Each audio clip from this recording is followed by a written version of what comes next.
कैसे हो दोस्तों। उम्मीद करते हैं आप ठीक होंगे, बढ़िया होंगे, ठीक ठाक होंगे। आपके एग्ज़ाम की तैयारी भी बढ़िया चल रही होगी, बढ़िया पढ़ रहे होंगे। आज हम क्लास 8 की प्रश्नावली 1 पढ़ेंगे। प्रश्नावली 1 में क्या है, परिमेय संख्याओं के बारे में है। तो परिमेय संख्याओं के बारे में पढ़ने से पहले हम कुछ और चीज़ें पढ़ेंगे। संख्याओं के बारे में पढ़ेंगे, संख्याएँ कौन कौन सी होती है और कैसी होती है। तो पहले हम लिखते हैं प्राकृत संख्या के बारे में। प्राकृत संख्या, प्राकृत संख्या का मतलब है कि सिर्फ इसमें 1 से लेकर अगली संख्याएं काउंट होती है। 2, 3, 4, 5 ये सारी संख्याएं इसमें काउंट होती है। प्राकृत संख्याओं में 1 से अगली संख्याएं काउंट होती है, यानी कि 0 और माइनस की संख्या प्राकृत संख्या में काउंट नहीं होती, हम लिखते नहीं हैं। फिर प्राकृत संख्या के बाद में पूर्ण संख्याएं। पूर्ण संख्या, पूर्ण संख्या में क्या होता है, इसमें 1 के साथ 0 भी ऐड होता है। 0, 1, 2, 3, 4, 5 ये सारी संख्याएं इसमें ऐड होती है। फिर है पूर्णांक। पूर्णांक संख्या, पूर्णांक संख्या में क्या होगा, अब पूर्णांक संख्या में पहले हमने 0 ऐड किया था, अब पूर्णांक संख्या में माइनस की संख्याएं भी ऐड होंगी, जैसे -4, -3, -2, -1, 0, 1, 2, 3, 4 ये सारी संख्याएं पूर्णांक संख्याओं में ऐड होगी। ये तो हमने पहले थोड़ी बहुत संख्याओं के बारे में जानकारी प्राप्त कर ली। अब हमें क्या करना है, परिमेय संख्याओं के बारे में पढ़ना है। तो चलिए हम पढ़ते हैं परिमेय संख्याओं के बारे में। क्या है परिमेय संख्याएं।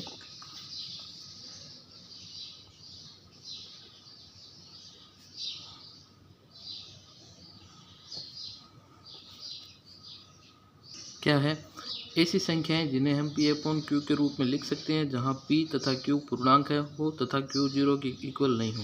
यानी इनके कहने का मतलब है, ऐसी संख्याएं जैसे मान लो हमने 3/4 लिख दिया, 3/4 लिख दिया, 7/8 लिख दिया, 9/5 लिख दिया, 13/21 लिख दिया।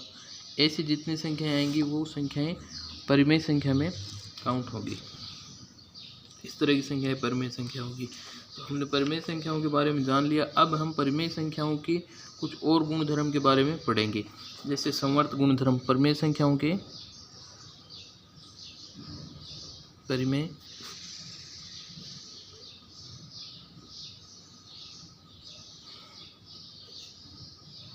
के गुणधर्म। क्या गुणधर्म परिमेय संख्याओं के, समवर्त, पहला समवर्त, फिर क्या है, क्रम विनिमय, क्रम विनिमय, फिर तीसरा क्या है, तीसरा साहचर्य। क्रम, समवर्त गुणधर्म, क्रम विनिमय, फिर है साहचर्य। ये तीनों समवर्त गुणधर्म, क्रम विनिमय और साहचर्य। समवर्त गुणधर्म का मतलब क्लोज्ड, फिर क्रम विनिमय का मतलब है, क्रम विनिमय का मतलब है कम्यूटेटिव, और ये जो है साहचर्य का मतलब है एसोसिएटिव।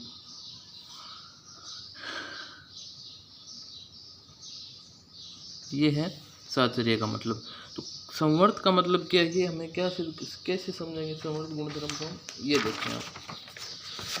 जैसे मान लो हमने कुछ संख्याओं का जोड़ किया, पूर्ण संख्याओं का जोड़ किया, पूर्ण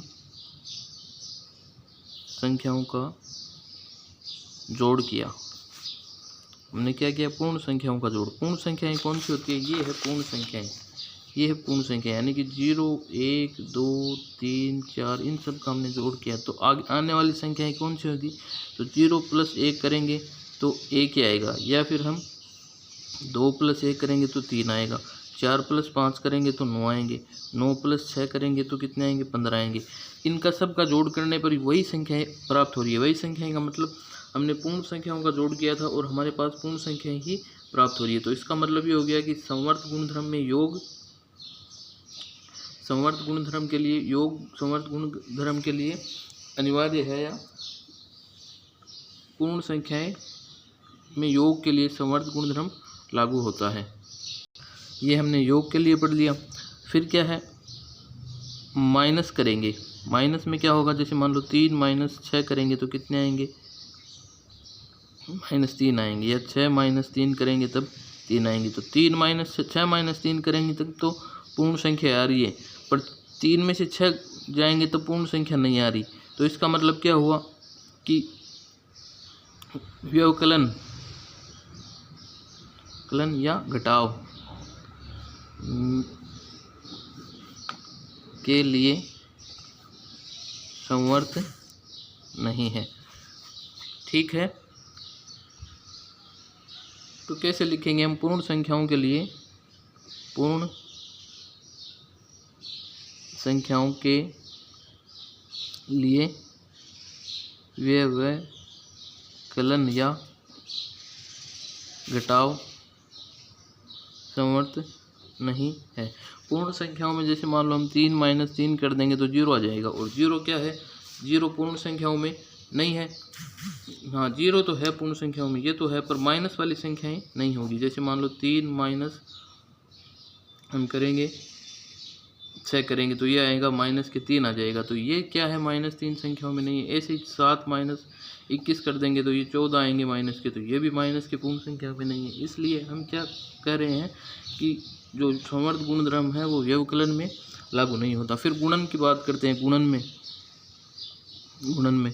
गुणन में क्या है, गुणा करेंगे तो 7 गुणा 3 करेंगे तो क्या आएगा, 21 आएगा।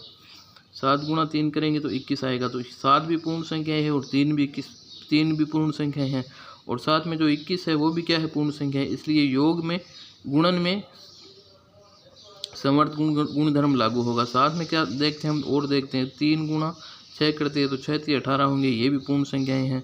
7 गुणा 21 कर लिया हमने, 3 गुणा, फिर हम करते हैं जैसे मान लो 4 गुणा 2 तो 4 भी पूर्ण संख्या है, 2 भी पूर्ण संख्या है, तो ये क्या होगा, 8 आएगा, 8 भी पूर्ण संख्या है।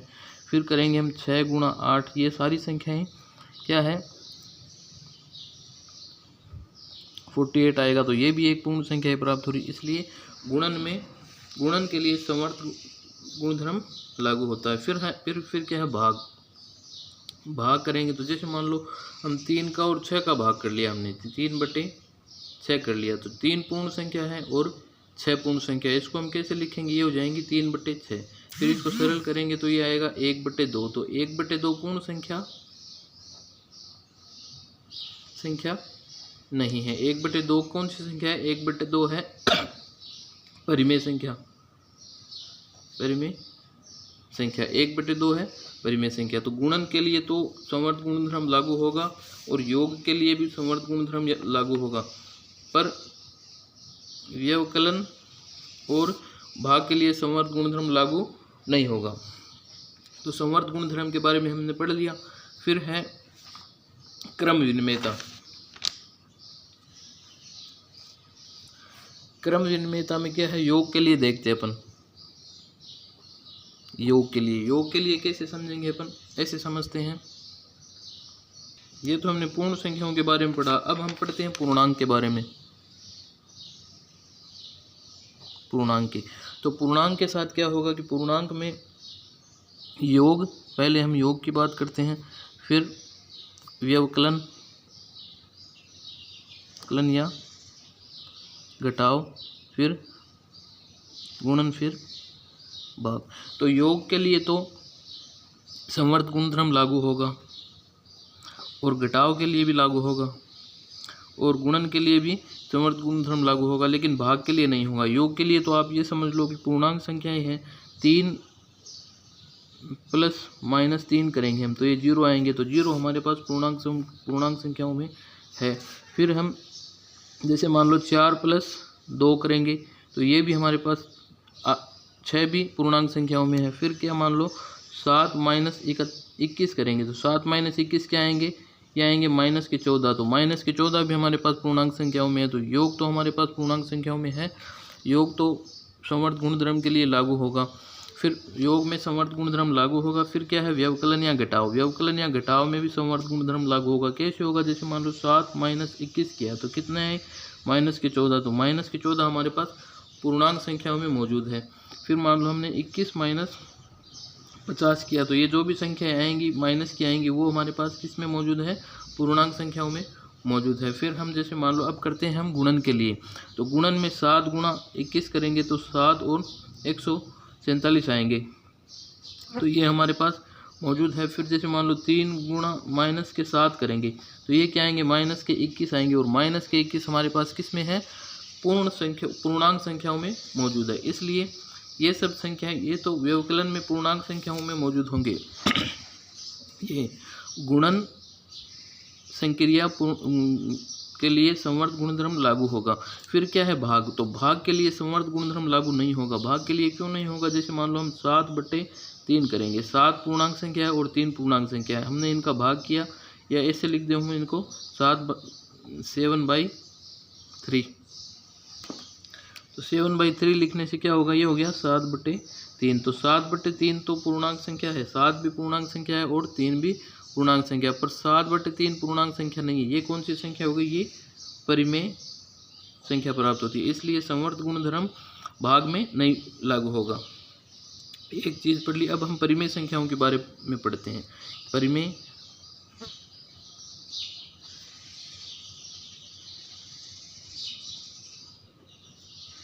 के बारे में संवर्त, परिमेय संख्याओं के लिए संवर्त का काम करते हैं कि परिमेय संख्याओं का हम योग करेंगे तब क्या संवर्त गुणधर्म लागू होगा। तो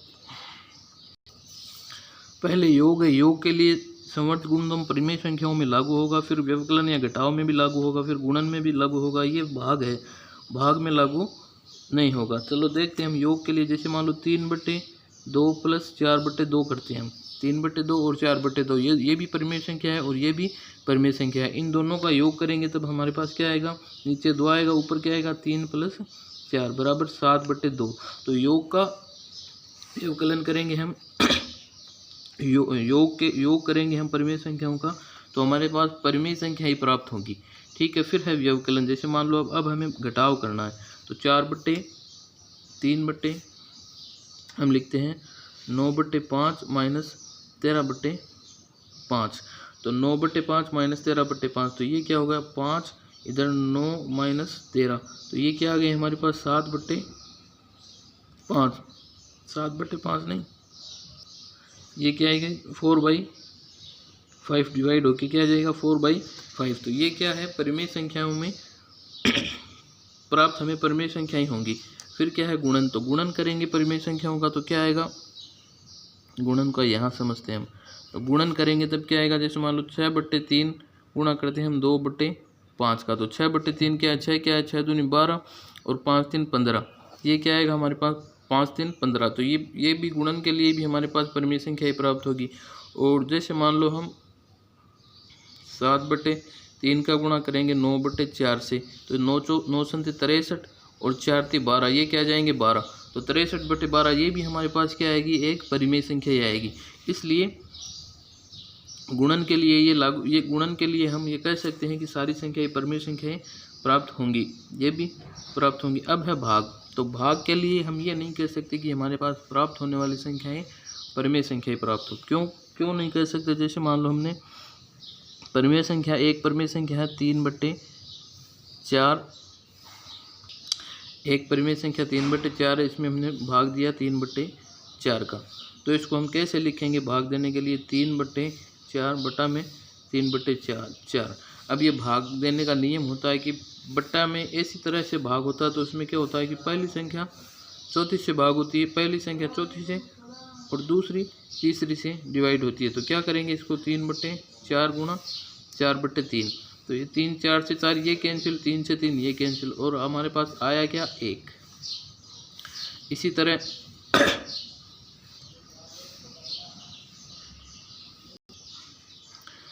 ये क्या आया 1 आया, ये भी परिमेय संख्याएं हैं। पर हम ये भी जानते हैं कि जैसे मान लो a/0 लिखते हैं हम, a/0, तो इसके लिए परिमेय संख्या में कोई परिभाषित ये है परिभाषित नहीं है। a का मतलब कोई भी संख्याएं हैं, जैसे मान लो 3/0, 4/0, 5/0, ये कौन सी संख्याएं आएंगी हमें कुछ पता नहीं है, तो इसलिए परिमेय संख्याओं में संवर्त गुणधर्म लागू नहीं होता। ये पढ़ लिया हमने प्रश्नावली 8.1 के लिए। 8.1 का पहला, प्रश्नावली 8.1 नहीं, प्रश्नावली 8 का पहला पार्ट है। इसमें हमने संवर्त गुणधर्म के बारे में पढ़ा है। संवर्त गुणधर्म का मतलब क्लोज्ड, इसको इंग्लिश में क्या बोलेंगे, क्लोज्ड के बारे में पढ़ा है। अगली क्लास में हम क्या पढ़ेंगे, अगली क्लास में ये दोनों पढ़ेंगे, क्रम विनिमयता और साहचर्यता पढ़ेंगे। तो आप लगातार जुड़े रहिए हमसे, और हम आपको अगली क्लास में क्रम विनिमयता और साहचर्यता के बारे में बताइए। ठीक है, यहीं हम अपनी कक्षा को विराम देते हैं।